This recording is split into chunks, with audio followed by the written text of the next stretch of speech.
Sa araw-araw nating pamumuhay, ang ating mga iniisip, sinasabi at ginagawa ay may malaking epekto sa ating kinabukasan. Sa video na ito, pag-aaralan po natin ang malalim na mensahe ng Diyos mula sa aklat ng Proverbs chapter 12 verse 5 to 7 at kung paano tayo matutulungan nito na mamuhay ng matuwid at matatag sa gitna ng mundo.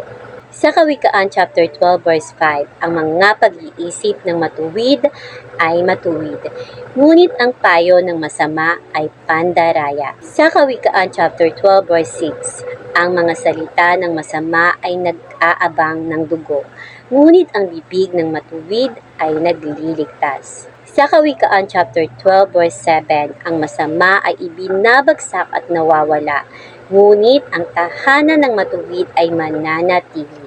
Sa Proverbs chapter 12 verse 5, makikita natin na ang isang taong matuwid ay may tamang pag-iisip. Ang kanyang mga plano ay patas at ayon sa kalooban ng Diyos. Ngunit ang masama, kahit maganda pakinggan ang kanilang payo, ay puno ng panlilinlang.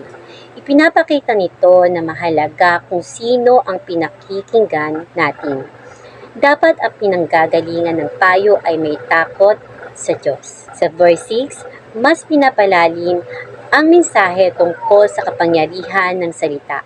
Ang salita ng masama ay nakakasakit at maaaring makasira ng buhay. Parang patibong na naghihintay ng kapahamakan. Ngunit ang salita ng matuwid ay nagbibigay buhay. Ito ay nakakapagligtas, nakakapagpagaling at nakakapagbigay pag-asa.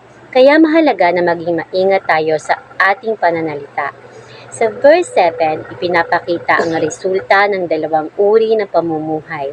Ang masama ay maaaring umangat sandali, pero sa huli, sila ay babagsak.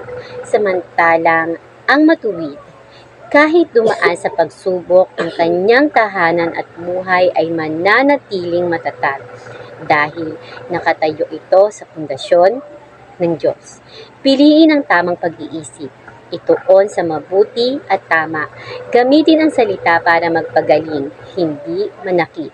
Mamuhay ng matuwid upang magkaroon ng matibay na buhay. Sa huli, ipinapaalala sa atin ng Proverbs chapter 12 verse 5 to 7 na ang ating isip, salita at pamumuhay ay may bunga. Piliin nating mamuhay ng matuwid upang maranasan ang pagpapala at katatagan na nagmumula sa Diyos. Kung nagustuhan mo ang mensaheng ito, huwag kalimutang i-like, i-share at i-follow para sa mas marami pang Bible verse na inspiration.